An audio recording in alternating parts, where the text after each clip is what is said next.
ഇനി കുറച്ച് പോസിറ്റീവ് വാർത്തകളാകാമെന്ന് തോന്നുന്നു. കാണികൾക്ക് ദൃശ്യവിരുന്നൊരുക്കി തിരുവനന്തപുരം തൊഴുവൻകോട് ചാമുണ്ഡി ക്ഷേത്രത്തിലെ ഭാരതീയ നൃത്ത പരിപാടി.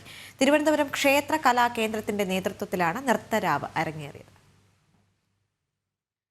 തിരുവനന്തപുരം തൊഴുവൻകോട് ചാമുണ്ഡി ദേവി ക്ഷേത്രത്തിലെ ഉത്സവത്തോടനുബന്ധിച്ചാണ് ഭാരതീയം നൃത്ത പരിപാടി അരങ്ങേറിയത്.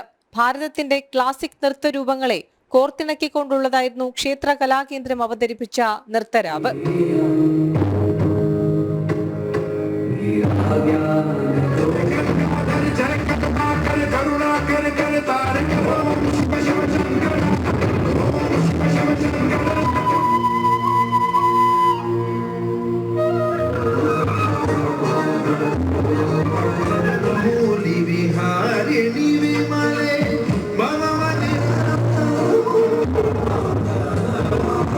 കഥക്, മണിപ്പൂരി, ഒഡീസി, മോഹിനിയാട്ടം, കുച്ചിപ്പുടി, കളരി, കഥകളി തുടങ്ങി വേറിട്ട കലാരൂപങ്ങൾ ഒരുമിച്ച് വേദിയിൽ കാണാനായത് കാഴ്ചക്കാരിൽ കൗതുകമുണർത്തി.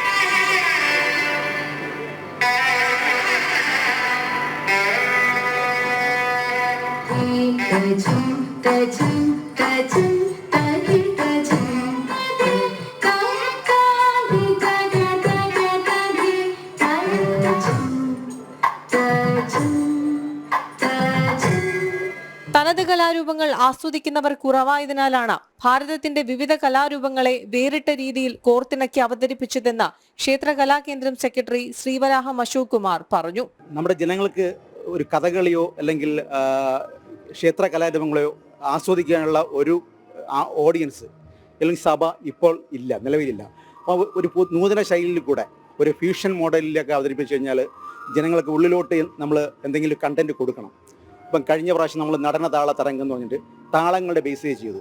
അപ്പോൾ അതിനകത്ത് കേരളീയ കലാരൂപങ്ങൾ കൊണ്ട് നമ്മൾ അവതരിപ്പിച്ച് നവരസാഞ്ജലി, നടനതാള തരംഗ്, പ്രപഞ്ചത്തിനെ ആസ്പദമാക്കി പ്രണവധ്വനി, ഇങ്ങനെ ഓരോ വർഷവും പല കണ്ടന്റ് എടുത്താണ് ചെയ്യുന്നത്.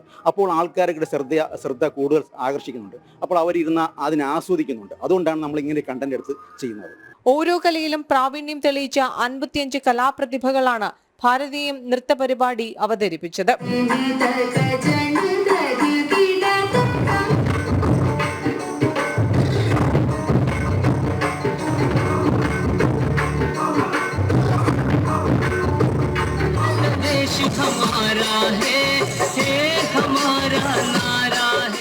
ജനം, തിരുവനന്തപുരം.